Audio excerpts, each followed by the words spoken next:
Let me be real with you, this upcoming offseason might decide Rob Pelinka's career. The Lakers are about to have major cap space, they have Luka Doncic, ownership wants to win immediately, and if this team isn't a real contender next season, there won't be any more excuses left. Because if the Lakers don't take a serious step forward, the conversation might not be about the roster, it'll be about the person building it. And right now, all the pressure is on Rob Pelinka.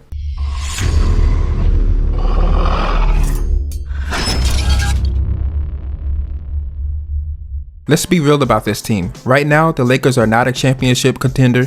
Even LeBron said it after the loss versus the OKC Thunder. Where are you seeing the gaps between like where they're at and the things they do well consistently versus like kind of the build that you guys are trying to put together?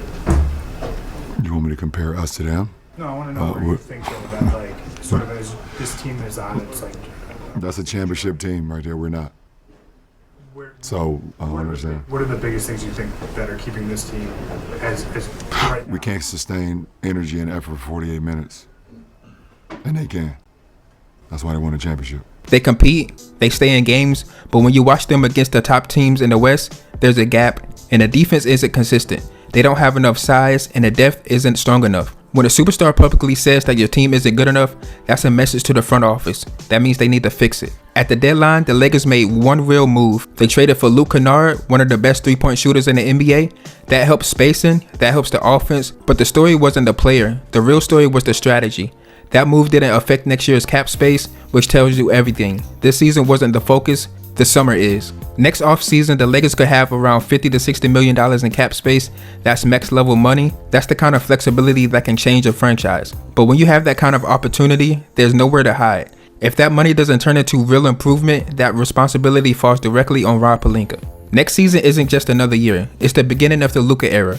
And when you have a player like Luka Doncic, the timeline moves fast. You don't rebuild, you don't experiment, you build a contender immediately. Because wasting the early years of a superstar is one of the biggest mistakes an organization can make. And the Lakers can't afford to start Luka's run with a mediocre roster. And this is where the pressure really comes from. This isn't just about one offseason, it's about Rob Pelinka's track record. Over the last few years, the Lakers have gone through constant roster changes, big trades, short-term fixes, veteran minimum signings. Every season feels like a reset. And around the league, there's real skepticism about whether this front office has a long-term plan. And there are also concerns about how the Lakers have handled their assets. Draft picks have been moved, flexibility has been used for short-term solutions, some aggressive win-now moves didn't age well. When you're building around Luka, you can't afford to waste anything. Because once your assets are gone, it becomes harder to fix the roster mistakes later. This summer isn't just about spending money, it's about making the right decisions. One of the biggest concerns of this offseason involves Austin Reaves. After this season, the Lakers have to decide what he's worth, and his value is going up. He can score, he can create, he can handle the ball next to stars. Players like that don't come cheap. If the Lakers give him a big contract, that cuts into the cap space. But if they let him walk, they're creating another hole in the rotation. And losing a valuable player for nothing would be a major front office mistake. LeBron is still making over $50 million. If that money comes off the books next year, the Lakers gain even more flexibility. But it also removes the last financial excuse. At that point, they'll have everything they need to build a contender. And if they still don't improve, that falls on management. There's also pressure coming from the ownership. The Lakers want to win now. They're willing to spend, and when the ownership expects results, patience doesn't last long, and front office jobs aren't guaranteed in that environment. And at the same time, the Western Conference isn't slowing down. OKC is loaded, Denver still has Jokic, and Minnesota is still growing.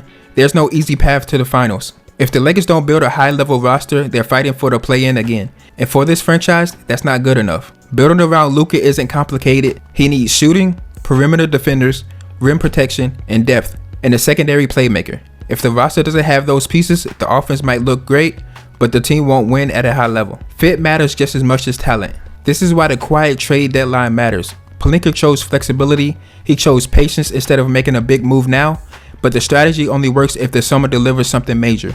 If the Lakers miss out on stars or overpay average players, that patience will look like a mistake. Everything the Lakers did at the deadline was about this summer. The cap space, the flexibility, the patience, all of it comes down to one moment. If Rob Pelinka builds a contender around Luka, he keeps his job. If the Lakers become a real threat in the West, he's safe. But if the Luka era starts with another disappointing season, don't be surprised if the Lakers decide it's time for a new voice in the front office. Because in LA, cap space doesn't matter, potential doesn't matter, only one thing matters, it's winning. But if you guys enjoyed the video, like and subscribe, and I'll catch you guys in the next one.